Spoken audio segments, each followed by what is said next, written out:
Assalamualaikum warahmatullahi wabarakatuh. Selamat pagi anak-anak.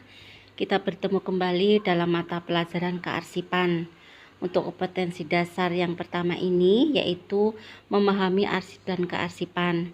Ini adalah pertemuan yang kedua dan ini adalah video yang kedua ya.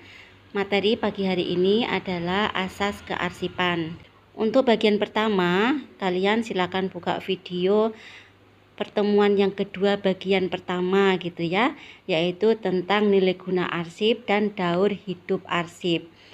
Anak-anak silakan kita lanjutkan pelajarannya ya. Jenis-jenis asas kearsipan itu adalah asas sentralisasi. Asas sentralisasi adalah asas pengendalian kegiatan pengurusan surat atau arsip, baik surat masuk maupun surat keluar, yang sepenuhnya dibebankan dan dipertanggungjawabkan secara terpusat pada suatu organisasi yang disebut unit kearsipan. Jadi asas sentralisasi ini adalah penyimpanan arsip secara terpusat gitu ya. Di mana itu? Di pusat organisasi yang dinamakan unit kearsipan. Manfaat asas sentralisasi ini ada 3. Manfaat asas sentralisasi ini ada 3. A. Penerimaan, pengiriman, penggolongan, serta pengendalian dan penyimpanan surat dilaksanakan sepenuhnya oleh unit kearsipan. Kemudian yang B, surat masuk yang diterima oleh unit pengolah harus disampaikan terlebih dahulu kepada unit kearsipan, baru boleh diterima oleh unit pengolah setelah dilakukan pencatatan oleh unit kearsipan sesuai dengan tugasnya. Nah anak-anak, maksudnya gini, surat masuk itu sebelum disampaikan ke unit pengolah, maka harus disampaikan dulu ke unit kearsipan. Yang C, penggunaan sarana pencatatan baik kartu kendali maupun lembar pengantar sudah lebih efisien karena cukup dibuat dalam 2 rangkap. Nah, ini menggunakan sistem kartu kendali dan lembar pengantar ya, bukan menggunakan buku agenda. Nanti untuk kartu kendali dan buku agenda kita pelajari pada kompetensi dasar berikutnya. Berikut adalah kriteria asas sentralisasi. A. Organisasi tersebut masih kecil dan telah memiliki program manajemen kearsipan yang mantap. B. Adanya jaminan kerahasiaan arsip, khususnya yang terkait dengan kebijakan organisasi. C. Kondisi lingkungan gedung tidak terpisah-pisah atau saling berdekatan. Nah, itu adalah perusahaan atau kantor yang bisa menggunakan asas sentralisasi. Keuntungan asas sentralisasi: A. Adanya keseragaman sistem dan prosedur. B. Kemungkinan terjadinya kehilangan atau kesalahan penyimpanan arsip sangat kecil karena arsip dikelola oleh tenaga-tenaga profesional yang telah dipersiapkan untuk tugas pengelolaan arsip. C. Kemungkinan penyimpanan arsip ganda sangat kecil karena akan segera diketahui apakah arsip yang bersangkutan merupakan duplikasi atau bukan. Nah, itu keuntungan-keuntungan kalau kita menggunakan asas sentralisasi ya. Jadi peraturannya itu seragam, prosedurnya juga seragam, kemudian kemungkinan kehilangan surat itu sangat kecil, serta kemungkinan penyimpanan arsip ganda itu sangat kecil juga. Jadi nggak mungkin ada penyimpanan surat yang double gitu. D. Penggunaan ruangan dan peralatan lebih efisien dan efektif karena hanya terpusat pada unit kearsipan ya. E. Pelaksanaan penyusutan arsip akan lebih lancar dan dapat dilakukan pemusnahan atau pemindahan arsip ke arsip inaktif secara terprogram.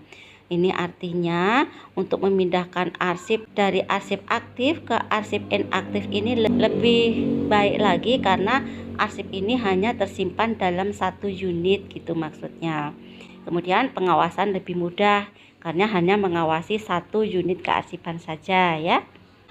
Kemudian kelemahan asas sentralisasi yaitu keseragaman asas belum tentu cocok untuk semua unit kerja. Nah, itu kelemahannya ya. Kemudian B. Bagi organisasi kantor yang bagian-bagiannya tidak berada dalam satu komplek dan terpencar-pencar di beberapa tempat, pelaksanaan asas sentralisasi kurang tepat karena pekerjaan menjadi lebih lambat. Tadi kriteria untuk asas sentralisasi itu adalah kantor-kantornya atau unit-unitnya kan deket-deketan gitu ya. Nah, ini apabila kantornya berjauhan, maka ini akan menghambat penyimpanan kearsipan. C. Petugas kearsipan belum tentu paham mengenai permasalahan-permasalahan unit kerja sehingga dapat terjadi salah persepsi dalam menilai sebuah arsip. Ini maksudnya petugas arsip itu belum tentu memahami masalah-masalah yang ada di bagian-bagian perusahaan gitu, karena dia hanya bekerja pada satu unit kearsipan saja. Jadi tidak memahami masing-masing unit yang ada di organisasi tersebut. B. Asas desentralisasi. Asas ini merupakan asas pengendalian kegiatan pengelolaan surat atau arsip, baik surat masuk maupun surat keluar, yang sepenuhnya dilaksanakan oleh masing-masing unit kerja dalam suatu organisasi. Nah, ini adalah kebalikan dari asas sentralisasi tadi ya. Kalau sentralisasi tadi kan terpusat di unit kearsipan.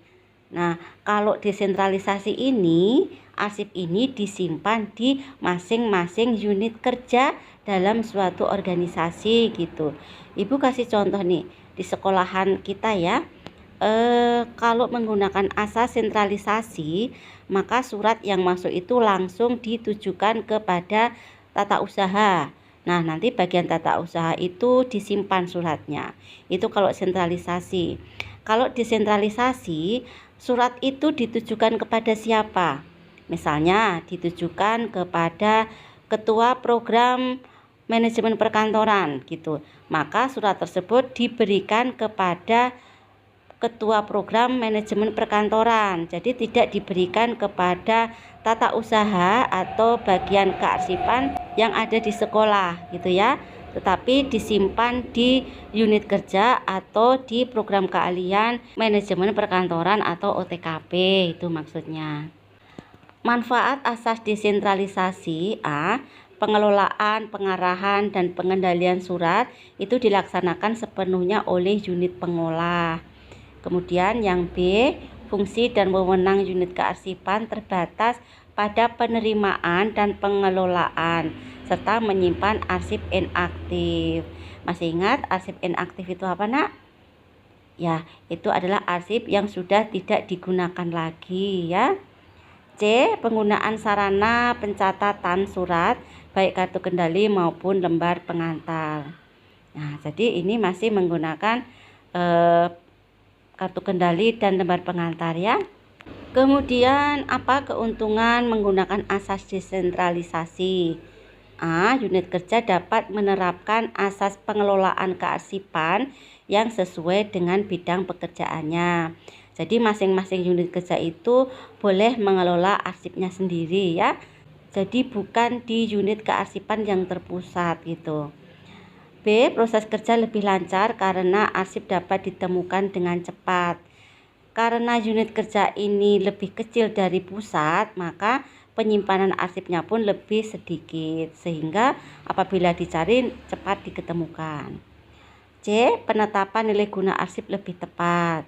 D. Setiap karyawan akan lebih berkembang pengetahuannya mengenai kearsipan, karena karyawan tersebut sudah memahami permasalahan-permasalahan yang ada di unit kerja tersebut ya. Kelemahan asas desentralisasi. A. Kemungkinan terjadinya ketidakseragaman asas dan prosedur, termasuk prosedur mengenai pengelolaan peralatan kearsipan akan semakin besar. Paham ya? Karena masing-masing unit kemungkinan berbeda gitu loh. Yang B, kemungkinan banyak arsip yang sama disimpan pada tiap unit kerja. Nah, mungkin unit kerja yang satu dengan unit kerja yang lain sama-sama menyimpan arsip yang sama. Nah, itu kelemahannya. Sedangkan kalau desentralisasi itu hanya satu surat saja atau hanya arsip saja yang tersimpan, jadi tidak ada yang lainnya. Artinya tidak ada duplikatnya gitu ya. C. Tidak adanya pengawasan terhadap pelaksanaan tata kearsipan. D. Kebijaksanaan penyusutan arsip tidak diikuti sehingga pertumbuhan arsip semakin meningkat dan memenuhi ruang kerja. Nah, ini kurang adanya penyusutan arsip ya. Petugas kearsipan di unit-unit kerja kurang memiliki pengetahuan dan keterampilan di bidang kearsipan. Hal ini disebabkan anggapan bahwa pekerjaan kearsipan bukan pekerjaan pokok mereka. Nah, sedangkan di unit kearsipan atau yang sentralisasi itu memang ada petugasnya untuk menyimpan atau mengelola arsip gitu.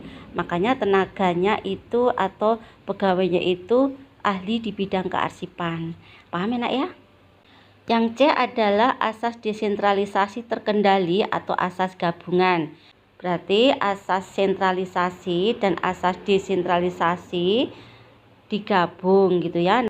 Namanya asas desentralisasi terkendali. Asas ini dibuat untuk meningkatkan keunggulan sekaligus menyiasati kelemahan-kelemahan yang dimiliki oleh asas sentralisasi dan asas desentralisasi. Ini maksudnya dua asas ini digabung, dicari yang baik-baiknya, dikurangi kelemahannya. Jadi kelemahan-kelemahan dari dua asas ini tidak digunakan ya, dihindari seperti itu. Keuntungan asas gabungan: A. Adanya keseragaman prosedur dan tata kerja. B. Proses kerja lancar karena arsip aktif berada di unit pengolah. C. Meningkatnya efisiensi kerja di unit pengolah karena adanya pemisahan antara arsip aktif dan arsip inaktif. Jadi dipisah-pisah ya. D. Lebih mudah dalam pengendalian dan pembinaannya. E. Jumlah pegawai di unit kerja dapat bertambah. Sedangkan kelemahan asas gabungan ini adalah karena pengelolaan arsip dilaksanakan di dua tempat yang berbeda, maka diperlukan lebih banyak peralatan untuk menangani arsip-arsip tersebut.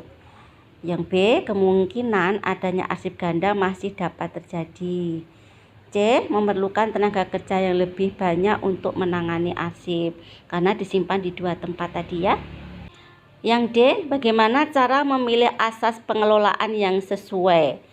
Jadi setiap instansi atau kantor itu mempunyai jenis-jenis asas pengelolaan arsip yang berbeda-beda yang dapat dipertimbangkan untuk diterapkan pada organisasi yang bersangkutan. Jadi tidak ada yang lebih baik ataupun yang lebih jelek ya. Ini tergantung kepada perusahaannya atau organisasinya. Organisasi tersebut lebih cocok menggunakan yang mana itu ya.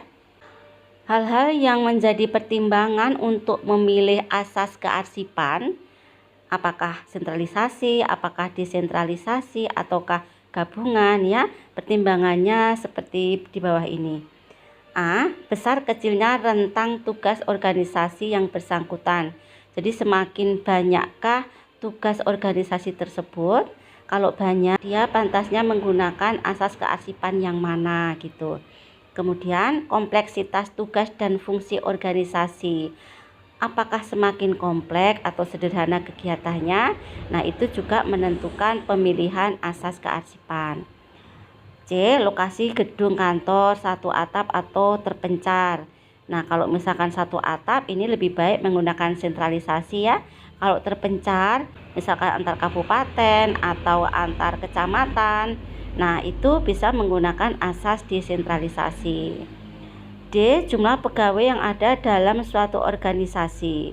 Nah, kalau jumlah pegawainya itu banyak atau sedikit, ini juga akan menentukan pemilihan asas kearsipan. Lebih baik menggunakan asas yang mana gitu. Kemudian yang E adalah jumlah surat yang dikelola. Semakin banyak jumlah surat yang masuk dan keluar atau yang dikelola, ini juga akan menentukan dalam pemilihan asas kearsipan. Anak-anak, demikian tadi materi yang Ibu sampaikan. Silakan kalian pelajari. Dan Ibu akhiri, Assalamualaikum warahmatullahi wabarakatuh. Selamat pagi.